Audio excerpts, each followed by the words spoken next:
Hello everyone and welcome to the Drive Steady YouTube channel. Today I'm going to cover the all-new BMW X7 by first giving you a brief description of the car. Then we'll go through the BMW build and price tool to configure one of these beautiful new X7s.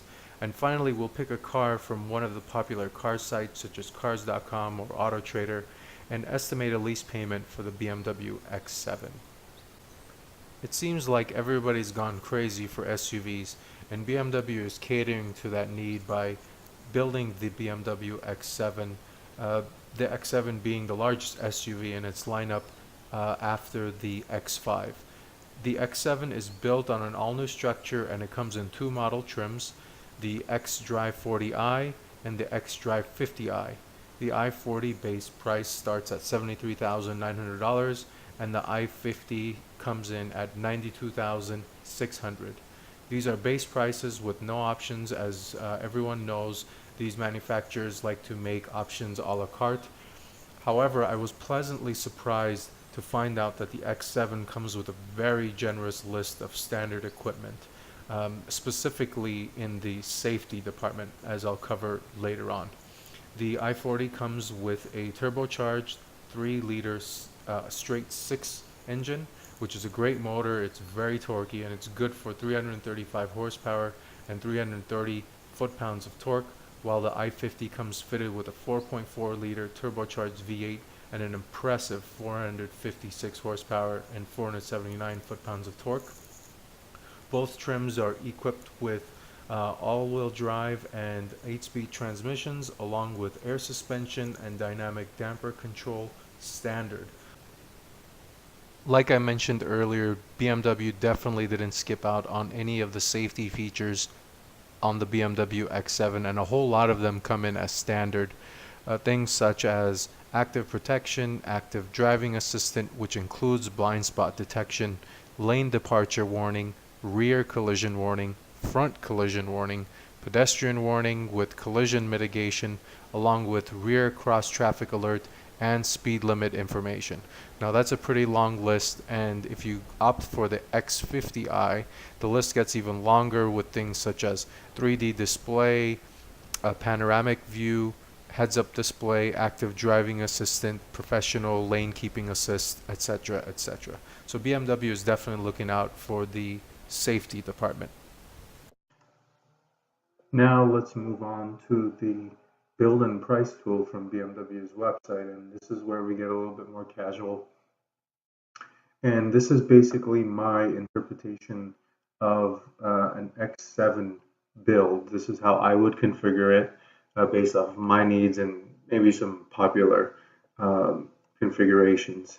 So like many enthusiasts, I like to go in and mess around with these tools to figure out the preferred configuration and to learn more about these cars. So I find these to be very intriguing and fun. So let's just jump right into it. Here I am on the BMW USA website. I'm going to go up here to build your own and wait for this to load. X7, continue. Now for this build, like I said, I'm going to go with kind of a typical build or the best daily driver build. And in my opinion, that's the 40i with the straight 6 cylinders and 335 horsepower, mated with the all-wheel drive. I think that will provide plenty of punch, even though some might scoff at 5.8 seconds of 0 to 60. I think with the all-wheel drive and the 300 plus foot-pounds of torque, I think this will provide plenty of get-go for highway cruising, city driving, highway passing, whatever you want to call it. So this is what I would go with if it was mine. So let's go ahead and build this here. I personally prefer the M Sport look over the luxury look. I believe it provides a better contrast. As you can see here, these trim pieces are blacked out, the shadow line exterior trim, as opposed to the luxury. You've got a little bit more chrome, a little bit more silver coloring. I just prefer the more clean look of the black versus the more bright colored finish here on the luxury. So I'm going to apply the M Sport here, continue build. Now on to the personalization, kind of my most favorite part of this, picking the color. I'm more of a black color guy, black or gray. I'm not necessarily a fan of white that much. So I'm just going to go with the black sapphire for a car like this. That is, of course, I do prefer some of the brighter colors on other sporty cars, but I do prefer the low profile, the black here. And the wheels, I do like bigger wheels. So I'm going to go with the 22-inch wheels, not only because they're bigger here, but I have seen these wheels in person and I really, really like the way they look. So I do like these. I do think they provide a good contrast between the wheel, the black trim, the trim pieces of the remainder of the car. So there is a good contrast there. So I do like these wheels here for an additional $1,300. Just looking around the car here. The one thing that's pretty controversial for the X7 are these big kidney grills here, and a lot of people have been bashing them online. In person, I do believe they do look better, and they're not as bad.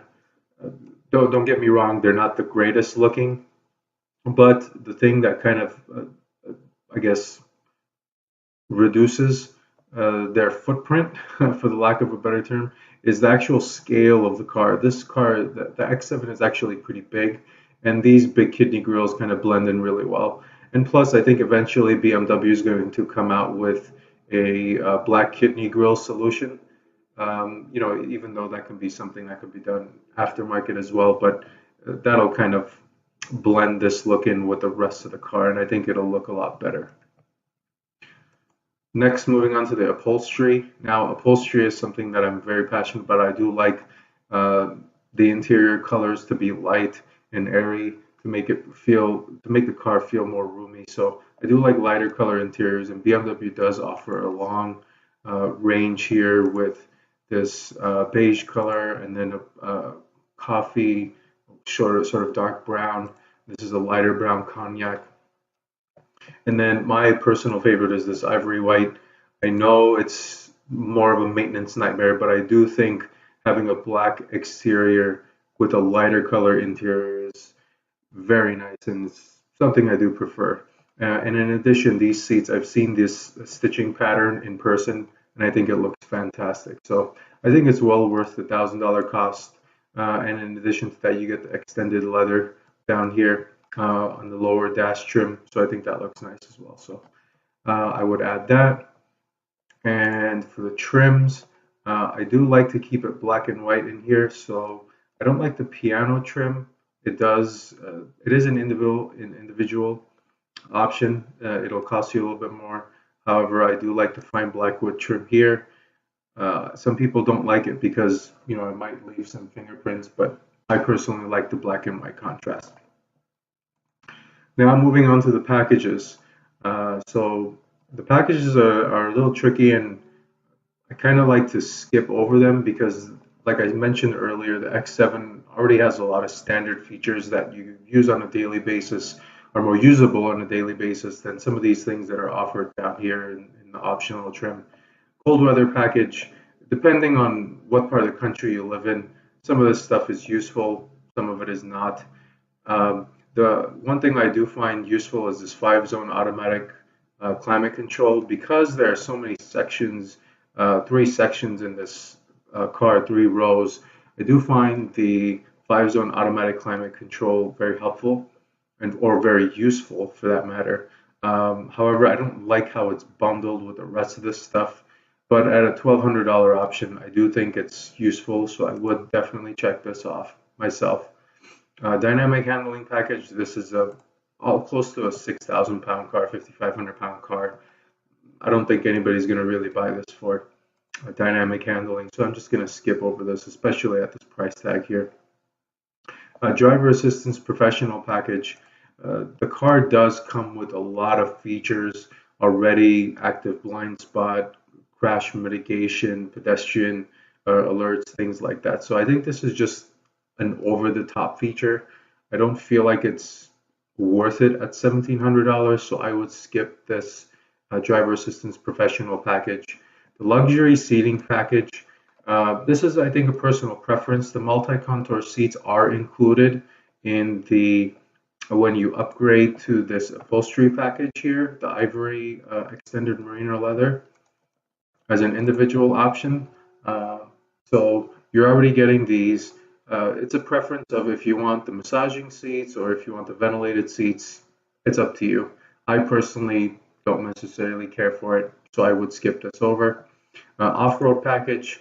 I'm not really planning on off-roading. I know most of these BMWs, much like Range Rovers or Mercedes GLS 4x4s, the owners of these cars don't necessarily off-road them. They're more family haulers and weekend getaway cars. So I would skip this off-road package. Parking assistant, like I said, there's a lot more standard things built into it. Although I do think the surround view 3D view is a very cool feature. I've seen it in person and it's pretty amazing how BMW is able to manufacture an image with all these cameras around the car. But you know, I mean, it's not that big of a price option, but I would skip over it. Now, the premium package is something I think that's very cool. It's got a lot of things built into it, a lot of cool things. The gesture control, I think I mean, there are some things that are useful. Some of it is cool, like the scrolling finger to raise the volume and lower it. One of the things that's really great is answering and rejecting calls with a swipe. That one's really nice. Cooled and heated cup holders, I guess, depends on how much you drink in your car. Head-up display is actually very cool. I like the BMW head-up display a lot. Remote engine start, sure, if you live in cold temperatures. This is a feature I like a lot. Soft automatic close. This is one of the most underrated features, I think, in all luxury cars. This is like the coolest thing in my opinion. So I think just for this and the heads-up display, I would get this feature. It is very hefty at $3,000, but I think those are really cool features and well worth the price tag. You get a lot for your money here, plus your Harman Kardon sound system. So at this point, we're at 85,500 from a base price of about 73,000. So we've added about $12,000 of options. But let's just continue on and let's see what happens here. Trailer hitch, not interested. Display key, huge gimmick, never used by the people who have it, from what I've heard. Not useful. Skyroof LED, I'm sorry, panoramic sky lounge LED roof. This is pretty cool. Just from the looks of it, it looks very nice to have the open air. So I do like that option. I'm going to leave it. I'm going to enable that. Leather dashboard, glass controls. I prefer the way it looks. Just the way it looks is totally fine. So I'm just going to leave it the way it is. Bowers and Wilkins surround sound, not necessarily interested. Rear entertainment, not interested. M Sport brakes, not really treating this as a performance car, not interested. Space saving spare, no. Active steering, no. So at this point, we're sitting at 86,250 for this X40i X7. I do think it's very handsome here, the way it's configured. Some people might go to the aftermarket to black out these chrome badges, these chrome exhaust tips, or maybe BMW will eventually in the next models or the upcoming model years. But yeah, I think with that and possibly these blacking of these kidney goals, I'd really be interested to see what these look like blacked out. But other than that, I think it's a very sharp looking car, especially with the M Sport package and these big 22-inch wheels. And seeing this car in person is very impressive. It has a very nice presence, especially from up front. It looks very nice. So I think BMW did a fantastic job here. So just going over our build here, the M Sport design is a $4,350 option. The wheels are $1,300. The ivory white interior, $1,000. Cold weather package, $1,200. Premium package, $3,000. The multi-contour seats are required in order for you to get the Merino extended leather, $750 for that. And the panoramic sky LED roof, $750 there. The BMW destination handling, $995. So your final tally here is $87,245. Now, considering this is a lot of money, but when you look at cars like the Range Rover Sport, the full-size Range Rover, the Velar, things like that, cars that have three-row seating, the Mercedes GLS, the Lexus LX 470, this is right around the range of those vehicles. And this is a brand new car, so it's got all the 2019 and future tech. So, and BMW is really good with their options and their builds, and their design is pretty nice. So this is basically the way I would configure it. Now let's just go ahead and go into cars.com and let's pick out a car. And let's see what these cars are going for. So we have an idea of how to spec out a lease. Where's the X7? There it is. Search. Now, since this is a brand new car, it's very rare that new cars like this come out with any types of discounts. So I'm just going to go ahead and I'm going to pick the cheapest one available. Price lowest. So as you can see, MSRP and list price are pretty much identical, mirroring the no discount method for new cars. You can see here, these are all pretty new listings with no discounts. Actually, here's one with a discount, a $3,000 discount from Champ BMW. So, you might find some discounts here and there, but nothing deep like you see once the model year is pretty mature and either going to a new model year or, switching like a facelift model year. You'll never see discounts like you do for those on the first model year. Alrighty, so now that we've got a car picked out and we've configured it, we've kind of got an idea that we're not really going to get a discount on this car. Let's go ahead and see what a lease is going to look like on an X7. Now, again, MSRP of $87,245 with a $0 discount, a term of 36 months, 10,000 miles a year, $2,500 total money out of pocket. You're looking at a monthly payment of $1,274.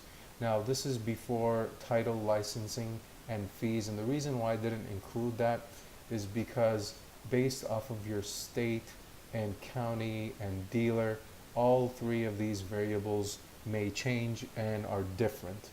But I did assume an 8% tax rate, so you can adjust based off of that. The payment will not go up or down.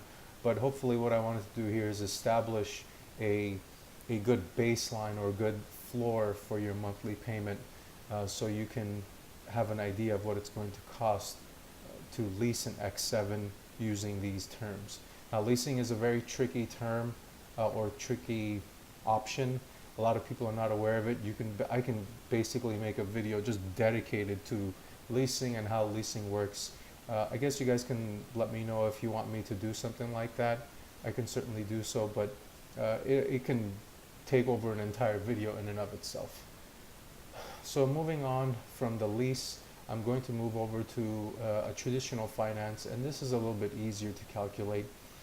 So the MSRP of $87,245, including tax of 8%, your payment or your loan amount is going to be $94,224 before tax, license, and fees. Again, not including these because these are going to be different for every county, state, dealer, etc. Again, assuming no discount, a term of 60 months, $9,422 money out of pocket. I just assumed 10% of the tax, included tax loan amount.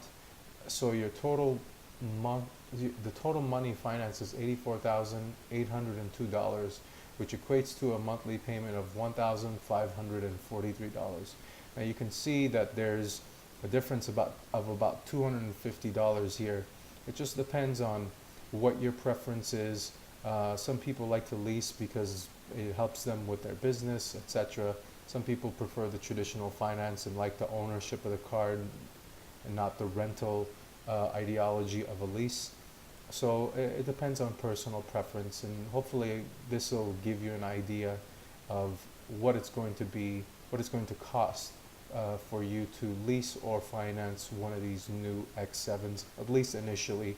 I do anticipate that these monthly payments for the lease or the finance will get more attractive as discounts start flowing in for these cars.